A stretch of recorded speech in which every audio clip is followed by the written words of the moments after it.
Selamat datang pada mini project di Kimia 2, di mana kita akan membahas mengenai materi-materi genetik.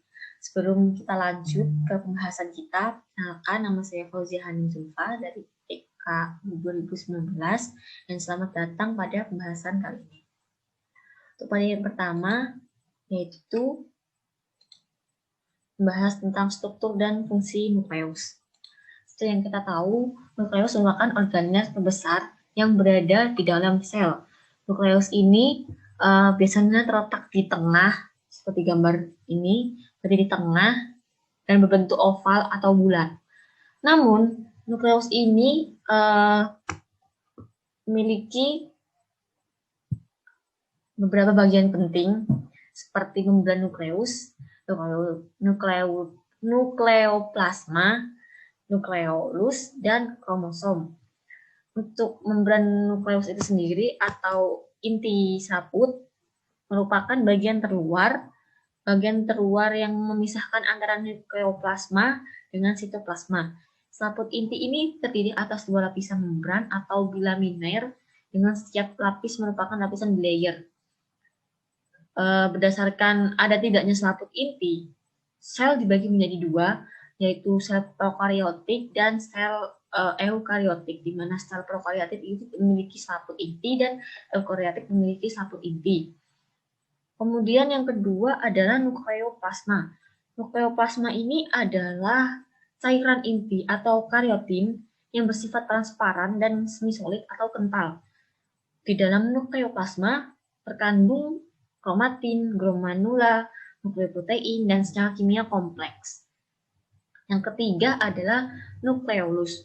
Nukleolus ini disebut juga dengan anak inti, tersusun atas fosfoprotein, ortosfat, DNA, dan enzim. Di dalam nukleus terjadi proses transkripsi atau sintesis RNA. Jika transkripsi berhenti, nukleus akan menghilang atau mengecil, sehingga nukleolus bukanlah merupakan organel yang tetap. Kemudian yang terakhir adalah kromosom. DNA di nukleus akan menjadi satu unit yang disebut sebagai kromosom.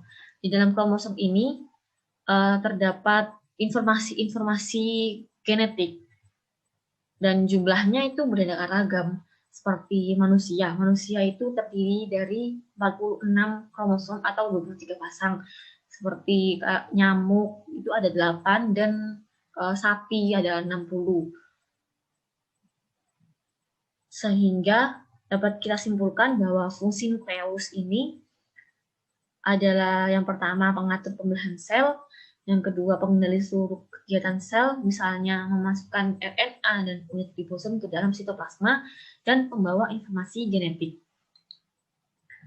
Kemudian untuk berikutnya yaitu ke materi genetik.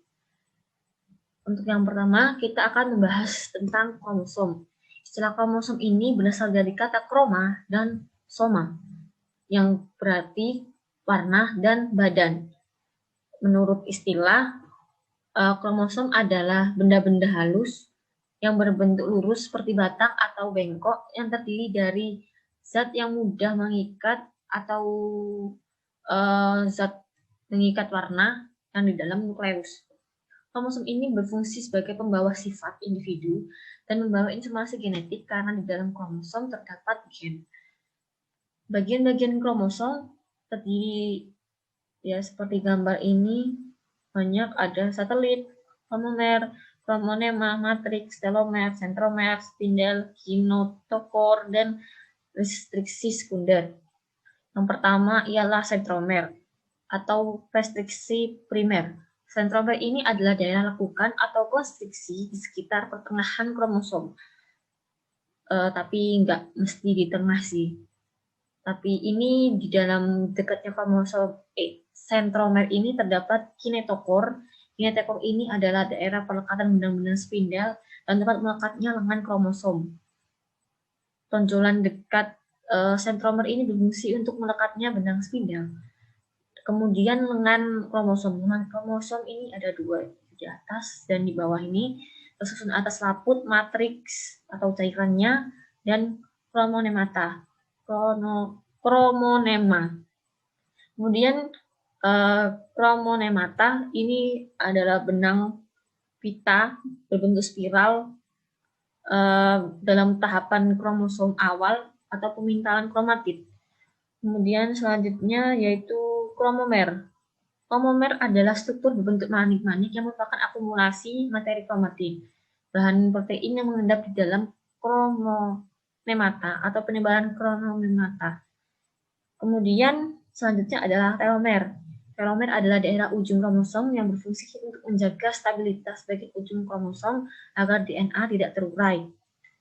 Di bagian atas terdapat satelit. Satelit ini adalah bagian kromosom yang berbentuk bulatan dan terletak di ujung lengan kromatid untuk menghalangi bersambungnya kromosom yang satu dengan lainnya. Kemudian spindel. Benang spindel ini untuk menarik kromosom ke bagian tengah inti di tahap selanjutnya. Restriksi sekunder atau lekukan yang menyempit itu ditemukan di setiap titik kromosom. Kemudian bentuk kromosom ini ada 4 berdasarkan letak sentromernya. Ada metasentris, akrosentris, submeta, dan telosentris. Yang pertama ialah metasentrik. Metasentrik itu ketika sentromer berada di tengah sehingga panjang masing-masing lengan yaitu sama antara yang kanan dengan yang kiri. Kemudian yang kedua yaitu akrosentrik. Akrosentrik itu ketika sentromer mendekati ujung, jadi sedikit lebih ke atasan sedikit. Kemudian submetasentrik. Submetasentrik itu ketika letak sentromer agak jauh dari ujung kromosom dan biasanya berbentuk huruf L ataupun J. Kemudian yang terakhir adalah telosentris. Telosentris ini yaitu ketika letak sentromer berada di ujung. Seperti gambar tersebut, sentromer berada di ujung bagian atas. Selanjutnya adalah fungsi dan struktur dari DNA. Struktur DNA merupakan makromolekul polinukleotida yang tersusun atas polimer nukleotida yang berulang-ulang dan tersusun lengkap membentuk DNA helix ganda dan berpiling ke kanan memiliki ujung 5 dan ujung 3 yang ditandai dengan adanya ada atau tidaknya gugus basa nitrogen yang terdiri dari golongan purin yaitu adenin dan guanin dan pirimidin yaitu sitosin dan timin.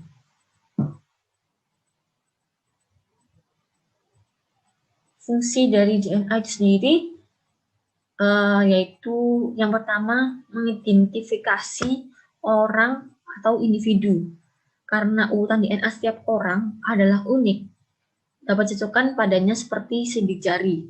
Kemudian yang kedua adalah mengidentifikasi spesies hewan. Ada suatu hukum yang mengatur konservasi dan pemburuan spesies yang terancam punah. Jika misalkan seseorang itu diduga secara ilegal menangkap dan mengangkut spesies yang terancam punah, ilmuwan forensik dapat menggunakan analisis DNA untuk mengkonfirmasi atau menyingkirkan apakah spesies hewan tersebut sebenarnya spesies yang dilindungi atau tidak.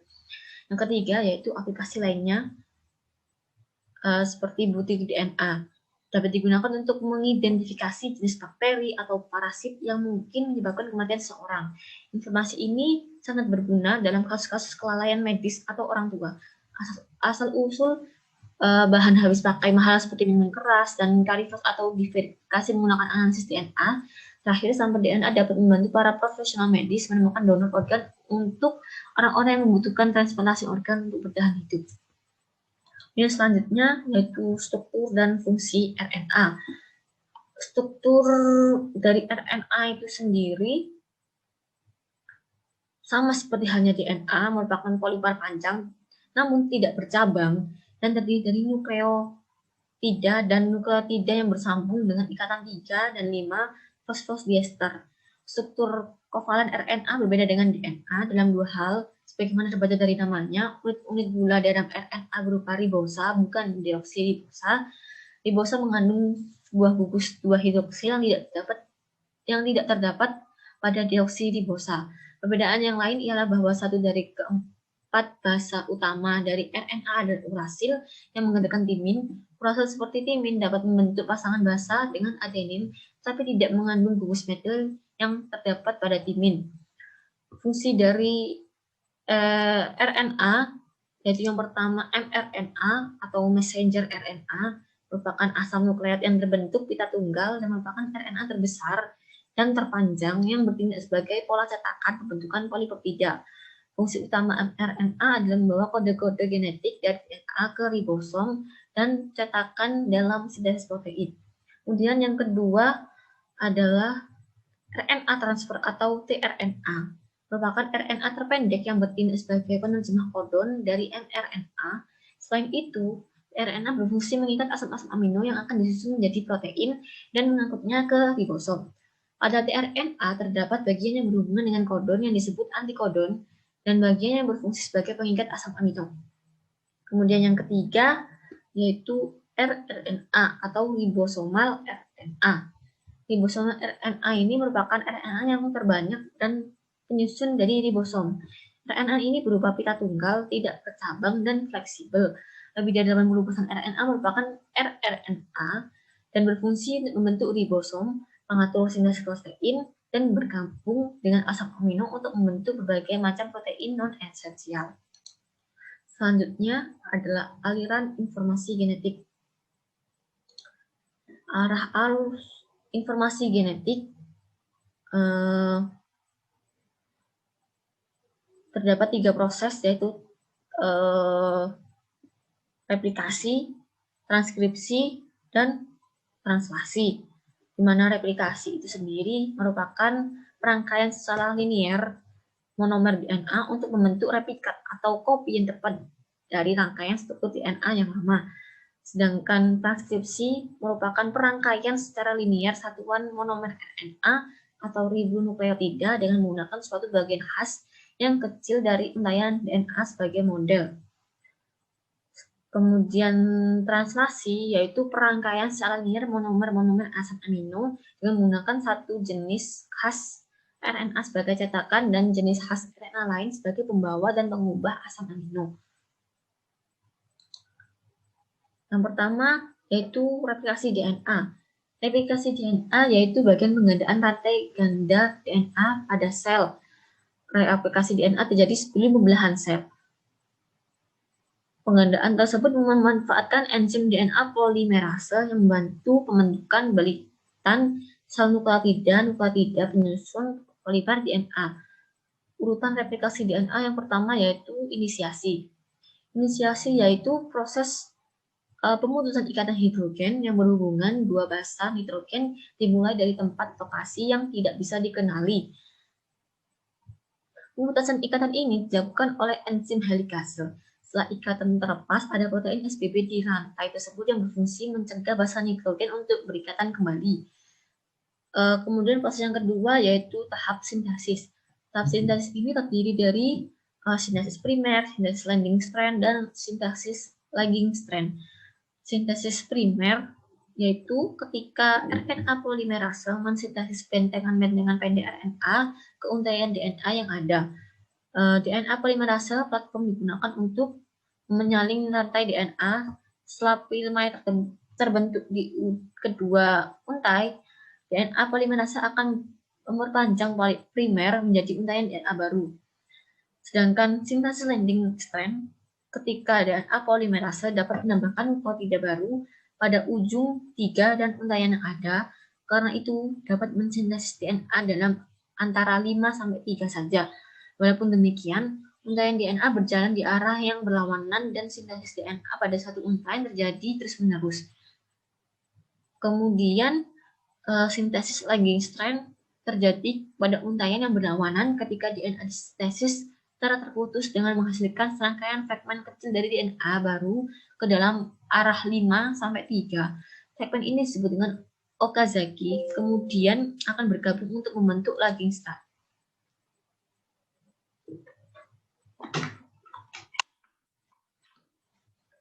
Selanjutnya yaitu tahap 3 merupakan penghapusan primer, yaitu proses menghilangkan primer RNA melalui arah 5-3 aktivitas eksonukleusenya dan menggantikan mereka dengan deoksiribonukleotida baru oleh aktivitas polimerase DNA.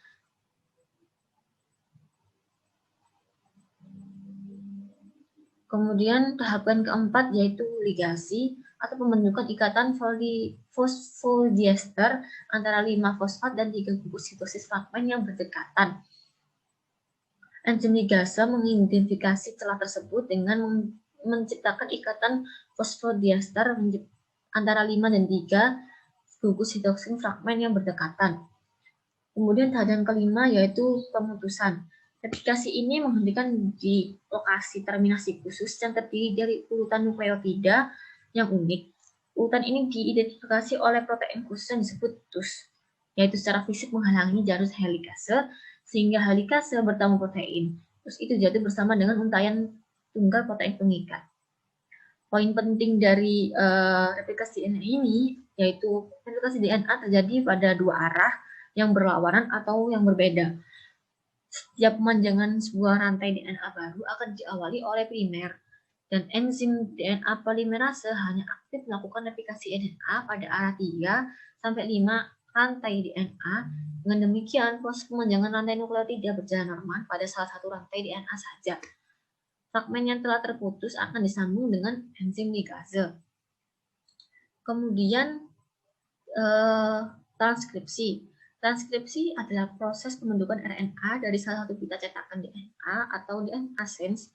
Pada tahapan ini akan menghasilkan 3 jenis RNA, yaitu mRNA, tRNA, dan rRNA. Tahapan ini dapat berlangsung di dalam sitoplasma dengan diawali proses pembukaan rantai ganda yang dimiliki oleh DNA dengan bantuan enzim RNA polimerase. Pada tahapan ini, ada rantai tunggal yang berfungsi sebagai rantai sense, sedangkan rantai lain yang berasal dari pasangan DNA dinamakan rantai antisense. Tahapan dari transkripsi sendiri ada 3, yaitu inisiasi, elongasi, dan terminasi. Inisiasi yaitu ketika RNA polimerase terikat pada untaian DNA yang disebut promoter yang ditemukan di dekat awal dari suatu gen. Setiap gen mempunyai promoternya sendiri. Setelah terikat, RNA polimerase memisahkan untaian ganda DNA, menyediakan template untuk cetakan untaian tunggal yang siap untuk ditranskripsi.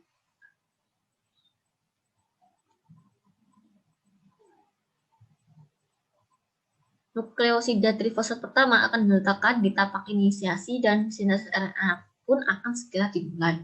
Yang kedua yaitu elongasi.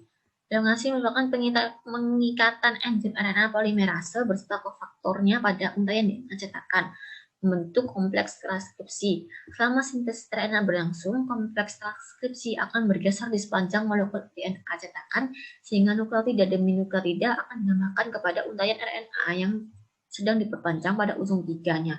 Jadi, elongasi atau polimerasi RNA berlangsung ke arah 5, ke arah 5 ke 3. Sementara RNA polimerasenya sendiri bergerak ke arah 3 ke 5 di sepanjang untaian DNA cetakan. Kemudian yang terakhir adalah tahapan terminasi, yaitu tahapan berakhirnya polimerasi RNA yang ditandai oleh disosiasi kompleks, transkripsi atau terlepasnya enzim RNA polimerase beserta kofaktor-kofaktornya dari untaian DNA cetakan. Begitu pula halnya dengan molekul RNA hasil sintesis. Hal ini terjadi karena RNA polimerase mencapai urutan bahasa tertentu yang disebut terminator. Terminasi transkripsi dapat terjadi oleh 2 sebab, yaitu bergantung pada bahasa cetakan yang memerlukan kehadiran suatu protein khusus, yaitu protein Rho. Di antara keduanya, transminasi diri lebih umum dijumpai. Transminasi diri terjadi pada urutan basa palindrom yang diikuti oleh beberapa adenin. Urutan palindrom adalah urutan yang sama jika dibaca dari 2 arah yang berlawanan. Oleh karena urutan palindrom ini biasanya dikelilingi oleh beberapa basa tertentu, maka molekul RNA yang dihasilkan akan mempunyai ujung terminasi berbentuk batang dan kala atau loop. Inisiasi transkripsi harus menunggu hasilnya transkripsi sebelumnya. Hal ini karena begitu RNA polimerase telah melakukan panjangan 50-60 nukleotida, promoter akan mengikat RNA polimerase yang lain pada gen-gen yang ditranskripsi. Dengan cepat reinasi transkripsi dapat terjadi berulang-ulang sehingga gen tersebut akan tersembunyi oleh sejumlah molekul RNA dengan tingkat penyelesaian yang berbeda-beda. Kemudian proses translasi. Proses translasi adalah proses membaca informasi pada messenger RNA atau mRNA dan menggunakannya untuk membuat suatu protein. Ada setidaknya 20 macam jenis asam amino yang dibutuhkan untuk membentuk protein yang berasal dari terjemahan kodon mRNA. Pada sebuah mRNA, instruksi untuk pembuatan polipeptida adalah RNA nukleotida, yaitu adenin, urasil, sitosin, guanin, yang dibaca dalam kelompok 3 nukleotida. Kelompok 3 ini disebut kodon. Selanjutnya, beberapa dari asam amino tersebut akan menghasilkan rantai polipeptida yang spesifik dan yang nantinya akan membentuk protein yang spesifik pula. Tahapan dari translasi yaitu sama dengan transkripsi, ada 3, inisiasi, elongasi, dan terminasi. Inisiasi atau tahapan awal ini terjadi ketika ribosom merakit di sekitar mRNA untuk dibaca dan tRNA pertama yang membawa asam amino metionin atau yang cocok dengan start codon AUG. Bagian ini diperlukan agar tahap translasi bisa dimulai. Kemudian yang kedua yaitu elongasi atau memperpanjang rantai. Tahapan ini terjadi di mana rantai asam amino diperpanjang dan mRNA dibaca satu kodon sekali dan asam amino sesuai dengan kodon ditambahkan ke rantai protein. Selama elongasi, RNA bergerak melewati situs A, P, dan E dari ribosom dan proses ini akan diulang terus-menerus saat kodon baru dibaca dan asam amino baru ditambahkan ke rantai. Kemudian yang terakhir adalah terminasi atau rantai polipeptida akan dilepaskan. Tahapan ini rantai polipeptida akan dilepaskan dan dimulai ketika stop codon UAG, UAA, atau UGA memasuki ribosom dan membuat rantai polipeptida terpisah dari RNA dan lepas keluar dari ribosom. Sekian dari saya, kurang lebihnya mohon maaf. Apabila ada pertanyaan bisa ditulis di kolom chat. Terima kasih. Wassalamualaikum warahmatullahi wabarakatuh.